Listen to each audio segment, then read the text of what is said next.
Madame la présidente, madame la ministre, mes chers collègues, bonjour à tous. Alors là, il ne s'agit pas d'un amendement d'appel, il s'agit d'un amendement qui ressemble un petit peu à celui qui a été présenté par madame Blatrix-Contat, mais qui a été adopté à plusieurs reprises, je pense que c'est 5 ou 6 reprises ici au Sénat, qui n'a jamais réussi à convaincre complètement le gouvernement, mais enfin avec quand même des succès d'estime parfois.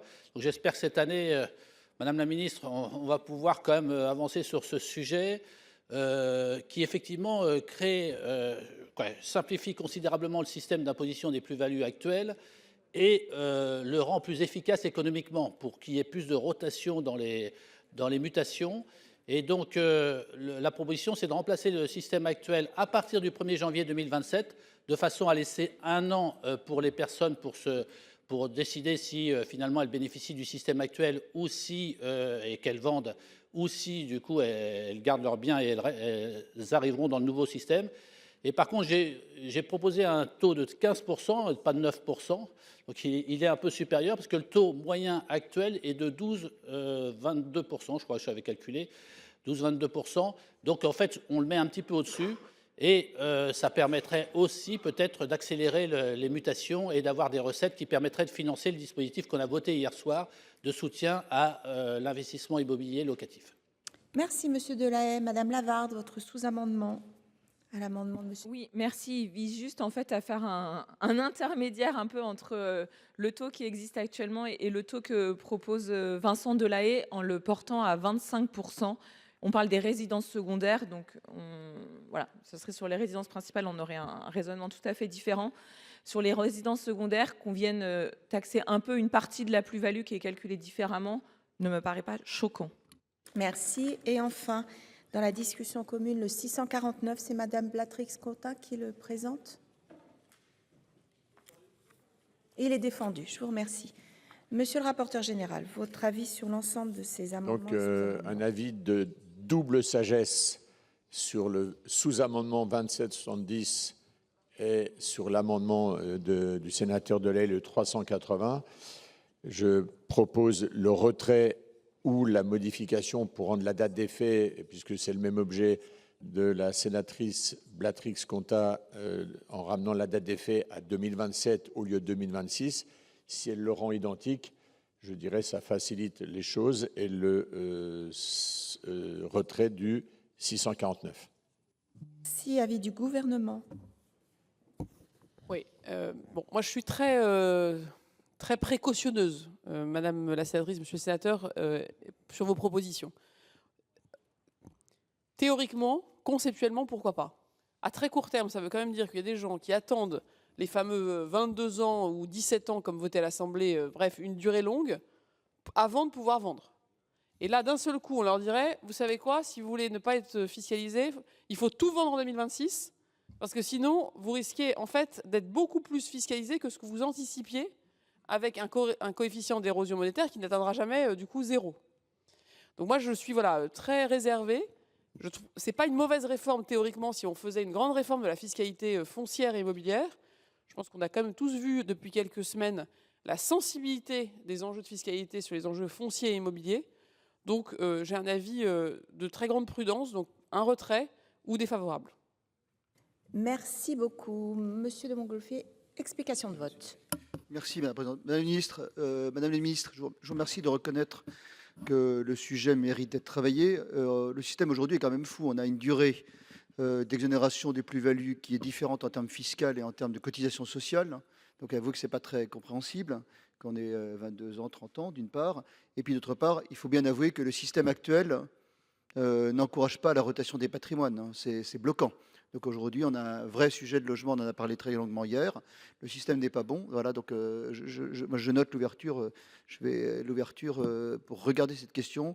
Aujourd'hui, le système encourage en effet la détention longue, donc parfois ne favorise pas la transmission des patrimoines avec des durées difficilement compréhensibles. Donc voilà, il y a une réunion le 5 janvier, peut-être la mettre dans la réunion du 5 janvier, non? Voilà. Il faut prévoir une très très longue réunion le 5 janvier. Merci. D'accord, merci madame. Monsieur Delahaye. Oui, merci Madame la Présidente. Madame la Ministre, je comprends vos précautions, mais ça fait quand même 6 ans qu'on adopte ce dispositif au niveau du Sénat. Ça fait donc 6 ans qu'on en discute. Donc les personnes qui suivent un peu ces affaires ne peuvent pas dire on est surpris. En plus, on leur donne 1 an pour s'ajuster. Après, qu'il y ait des plus-values, c'est justement le fait de cette imposition. Donc c'est vrai que si l'érosion monétaire faisait qu'il n'y avait pas de plus-value, il y aurait 0 imposition. Ça me paraît assez évident. Par contre, qu'on leur dise, voilà, alors moi j'étais plutôt sur un taux de 15%, Christine Lavarde souhaiterait le porter à 25%, mais moi je pense qu'à 15%, honnêtement, c'est pas confiscatoire, c'est par rapport à une valeur de plus-value, et on laisse aux personnes qui détiennent ces biens 1 année pour s'ajuster. Je ne pense pas qu'on les prenne brutalement. Donc, honnêtement, je pense que le dispositif a été réfléchi, comme je vous le dis, moi, ça fait un petit moment, et puis j'avais eu des discussions déjà avec Bercy, avec les services de Bercy. Je pense vraiment que c'est un dispositif vers lequel il faut aller, et il ne faut pas reculer chaque année sa date d'adoption. Donc, moi, je souhaite vraiment que notre Assemblée l'adopte à nouveau cette année, et qu'on puisse ensuite, même avant la CMP, pouvoir vous convaincre, Madame la Ministre, que c'est une bonne disposition. Merci, Monsieur Delahaye. Monsieur Lemoine. Merci beaucoup, Madame la Présidente. Bon, on connaît effectivement l'engagement de notre collègue Delahaye sur ce sujet, comme sur d'autres d'ailleurs, qui chaque année a à cœur de défendre des sujets sur lesquels il a travaillé d'arrache-pied. Néanmoins, j'entends aussi ce que dit la ministre sur comment dire, le signal envoyé sur une réforme qui est quand même une réforme assez profonde. Je dois reconnaître, depuis que je suis ces débats vendredi, que la ministre régulièrement fait des ouvertures, notamment en termes de travail dans les toutes prochaines semaines. Et je pense qu'on peut vraiment, mais je crois qu'on peut vraiment la prendre au mot. Et qu'elle a à cœur de faire avancer les choses. On a eu le débat hier sur la taxe de séjour. Là aussi, un groupe de travail va se mettre en place en début d'année prochaine. Je pense qu'on peut lui faire confiance de ce point de vue-là. Et en revanche, c'est vrai que si l'année prochaine, ça n'a pas débouché, je serai le premier à dire, chers collègues, allons-y. Mais je crois qu'on peut l'accréditer d'un engagement sincère vis-à-vis de notre Assemblée dans ce souci de nous associer et de pouvoir déboucher de façon opérationnelle. Je crois que c'est ça que nous avons tous à cœur. Et donc, je pense que ce serait le meilleur format peut-être pour poursuivre et pour faire aboutir ces discussions, me semble-t-il. Merci, Madame Blatrix-Contat. Merci Madame la Présidente. Donc je rends mon amendement identique et je retire le 649. Pour autant, je pense qu'on nous promet régulièrement des réunions de travail et que rien n'avance. Ce sujet de la rétention foncière est un véritable problème. Il doit avancer et je pense qu'il nous faut dans cette Assemblée voter cet amendement. Merci. Bien, il ne me reste plus qu'un amendement et un sous-amendement. Je vais mettre aux voix le sous-amendement. Madame Lavarde, pardonnez-moi, je ne vous avais pas vu. Non, mais je vais retirer le sous-amendement parce que j'entends qu'effectivement, il y a un effet pour ceux qui vendraient, qui espéraient ne pas être taxés, qui dans le nouveau système vont devenir taxés, être retaxés à 25%. C'est un choc rude. Donc, effectivement, on proposait le 15.